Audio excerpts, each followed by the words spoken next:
Alhamdulillahilladzi bini'matihi tatimmus salihat. Wassalatu wassalamu ala sayyidis sadat wa ala alihi wa ashabihi ahlil fadaili wal karamat. Ashhadu an la ilaha illallah wahdahu la syarika lah wa ashhadu anna sayyidana Muhammadan abduhu wa rasuluh la nabiyya ba'dah. Allahumma salli wa sallim wa barik ala sayyidina wa maulana Muhammadin nabiyil ummi wa ala alihi wa sahbihi wa barik wa sallim.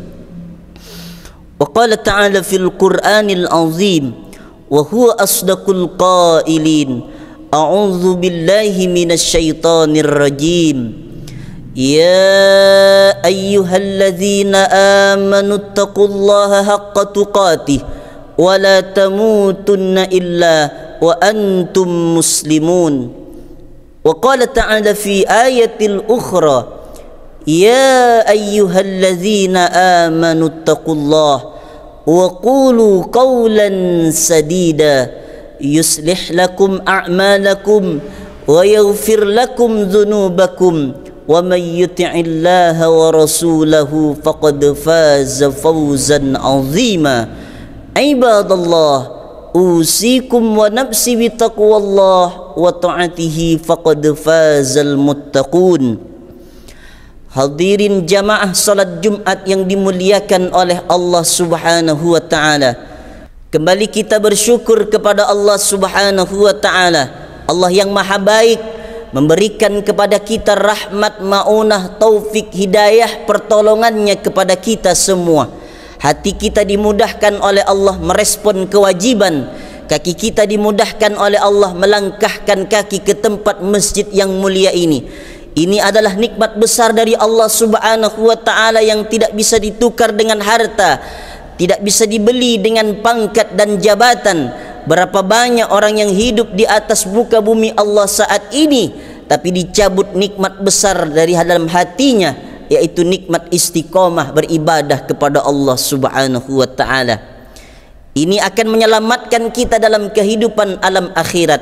Wa tazawwadu fa inna khairaz zadit taqwa. Berbekallah, sesungguhnya bekal yang paling baik dibawa pulang menghadap Allah adalah bekal ketakwaan.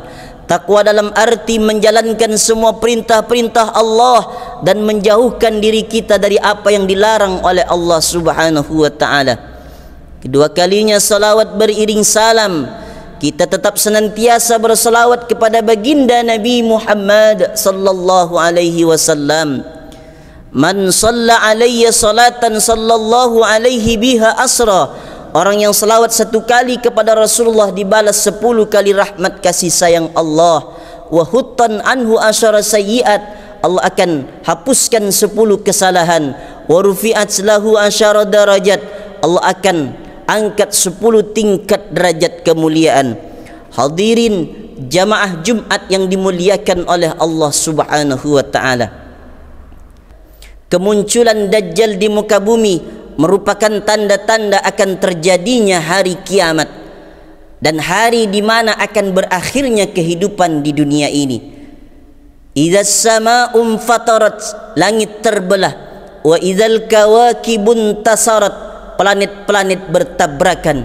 Wa idzal biharu fujirat, lautan diledakkan, diletupkan. Wa idzal quburu bu'sirat, semua yang dikubur akan dibangkitkan. Begitu dahsyat dan hebatnya terjadinya hari kiamat itu. Sementara sebelum terjadi hari kiamat besar itu merupakan tanda-tanda akan keluarnya Dajjal di akhir zaman. Sebagaimana telah diterangkan dalam satu hadis Nabi Muhammad sallallahu alaihi wasallam. Apa kata Rasulullah sallallahu alaihi wasallam dalam hadisnya yang berbunyi, ma baina khalqi adama ila qiyamis saati khalqun akbaru minad dajjal. Tidak ada satupun makhluk sejak Nabi Adam diciptakan sampai terjadinya hari kiamat yang fitnahnya lebih besar dari Dajjal. Melalui hadis Nabi Muhammad sallallahu alaihi wasallam yang sudah kita dengarkan tadi, fitnah yang besar adalah fitnah ketika datangnya Dajjal. Maka Dajjal ini merupakan sosok manusia yang dulu di zaman Rasulullah sallallahu alaihi wasallam telah lahir. Itulah mengapa ada sabda Nabi yang mengatakan ciri dan fisik Dajjal ini. Dajjal ini adalah sosok pemuda yang berambut keriting dan memiliki mata yang buta sebelah. Oleh karena itu kita berlindung kepada Allah Subhanahu wa taala, karena memang semua para nabi itu diutus tidak lain tidak bukan adalah untuk memperingati kaum-kaumnya, sebagaimana hadis Nabi sallallahu alaihi wasallam dalam hadis riwayat Imam Bukhari yang artinya, tidak ada satupun nabi yang diutus adalah untuk memperingatkan kepada kaumnya terhadap yang buta sebelah lagi pendusta. Ketahuilah bahwa Dajjal itu memiliki mata yang buta sebelah, sementara Rabb kalian tidak buta sebelah, dan tertulis di antara kedua matanya itu adalah kafaro, kafir. Begitu dalam hadis riwayat Imam Bukhari, kata Rasulullah sallallahu alaihi wasallam. Dajjal itu adalah sosok manusia nanti di akhir zaman yang akan memberikan fitnah-fitnah huru-hara di tengah-tengah kehidupan manusia. Apalagi sampai Dajjal itu berbaur dengan kehidupan manusia tanpa ada rasa curiga sedikit pun, karena memang dia memiliki kemampuan-kemampuan magic yang sangat luar biasa, merupakan ujian yang diberikan dari Allah Subhanahu wa taala untuk manusia di akhir zaman. Oleh karena itu kita perkokoh iman kita kepada Allah, jangan lalai solat kita di hadapan Allah, tetap istiqamah membaca Al-Quran, berbuat kebaikan, meningkatkan amal-amal soleh ketakwaan di hadapan Allah Subhanahu wa taala. Tujuannya tidak lain dan tidak bukan supaya kita nanti tidak menjadi pengikut Dajjal. Siapapun manusia yang akan menjadi pengikut Dajjal, maka dia akan masuk dalam neraka Allah Subhanahu wa taala. Oleh karena itu Nabi mengajarkan kita dalam hadisnya supaya kita terlindungi, terbentengi dari fitnah-fitnah huru-hara Dajjal ini, maka kita baca surah Al-Kahfi. Elok kita hafal surah Al-Kahfi ayat 1 sampai 10. Bagus.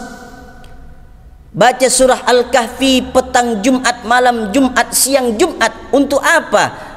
Kita berlindung kepada Allah dari fitnah Dajjal ini. Begitu kata Rasulullah sallallahu alaihi wasallam.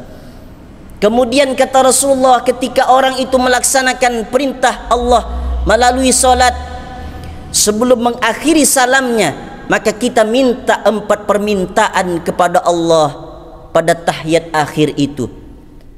Kata Nabi sallallahu alaihi wasallam dalam hadis riwayat Imam Muslim, Allahumma inni a'udzubika min azabi jahannam. Ya Allah, aku berlindung kepadamu dari azab neraka jahannam. Wa min azabil qabri, aku berlindung kepadamu dari azab kubur. Wa min fitnatil mahya wal mamat, dan aku berlindung kepadamu ya Allah dari jeleknya fitnah kehidupan dan fitnah kematian. Wa min syarri fitnatil masihid dajjal, dan aku berlindung kepadamu ya Allah dari fitnah al-masih ad-dajjal. Dajjal ini adalah sosok manusia yang paham dalam agama, cakap dalam ilmu pengetahuan, bahkan tidak segan-segan dia mengaku dirinya sebagai Tuhan, sehingga banyak orang yang menjadi pengikut Dajjal.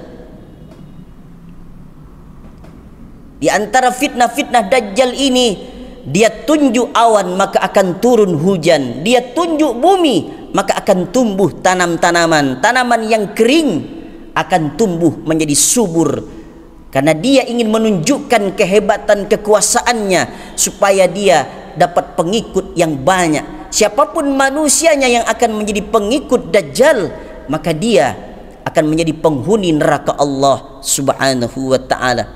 Maka di akhir zaman ini begitu banyak yang melalaikan kita kepada Allah Subhanahu wa taala, sementara waktu itu terus putar dan berjalan. Wa tilkal ayyamu nudawiluha bainan nas, demikianlah hari demi hari kami putar, kami pergantikan di antara manusia itu.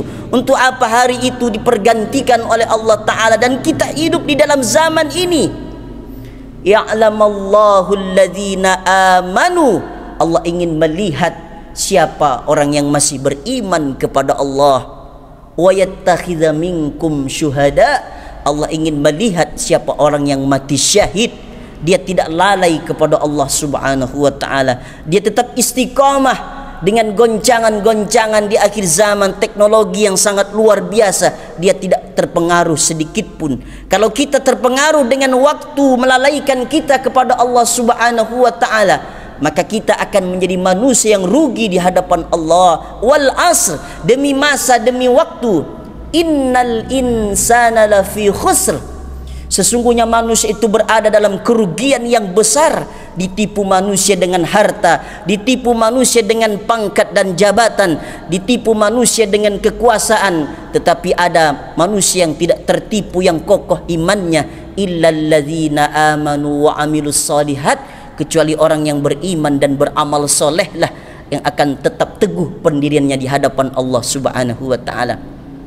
Bukankah di akhir zaman ini sudah cepat waktu itu berlalu? Karena di antara akhir zaman itu, waktu itu cepat berlalu, kata Nabi Muhammad sallallahu alaihi wasallam. Wa yataqarabuz zaman, waktu itu cepat berlalu, waktu itu begitu cepat kita rasakan. Kenapa waktu itu begitu cepat kita lalui sekarang di akhir zaman ini? Karena banyak yang membuat kita sibuk di hadapan Allah Subhanahu wa taala. Datanglah internet, YouTube, Instagram, TikTok, Facebook melalaikan kita kepada Allah Subhanahu wa taala. Kalau kita tidak pandai menggunakan waktu yang diberikan oleh Allah, tidak mau beribadah dengan waktu itu, tidak diisi dengan amal soleh, maka kita akan rugi di hadapan Allah. Padahal Allah sudah mengingatkan kita, wa ma khalaqtul jinna wal insa illa liya'budun, tidak aku ciptakan jin dan manusia itu, kata Allah, melainkan untuk beribadah kepada Allah Subhanahu wa taala, melainkan untuk kita beramal, beriman, beramal soleh, meningkatkan kebaikan-kebaikan, kualitas iman kita di hadapan Allah, supaya kita tidak mudah tertipu dengan fitnah-fitnah Dajjal ini.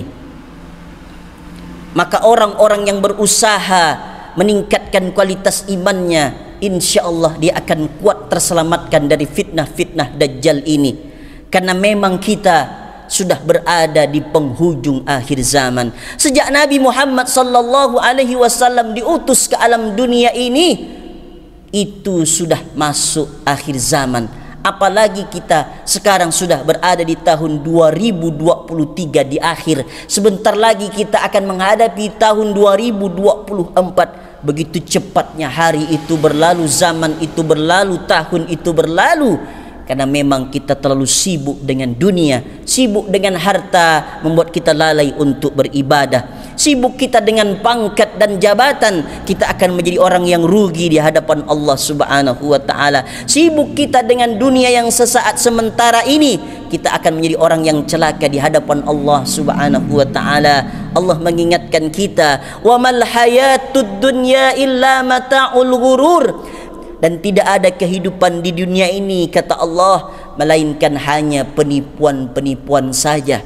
Jangan tertipu kita dengan kemewahan dunia. Jangan tertipu kita dengan usia muda, sementara maut sudah hampir menjemput kita. Jangan tertipu kita dengan sehat, sementara sehat tidak kita pakai untuk beribadah kepada Allah Subhanahu wa taala. Pakailah sehat waktu itu untuk mendekatkan diri kepada Allah Subhanahu wa taala, supaya kita tambah kuat di hadapan Allah terhadap fitnah-fitnah di akhir zaman, terutama terhadap fitnah-fitnah Dajjal.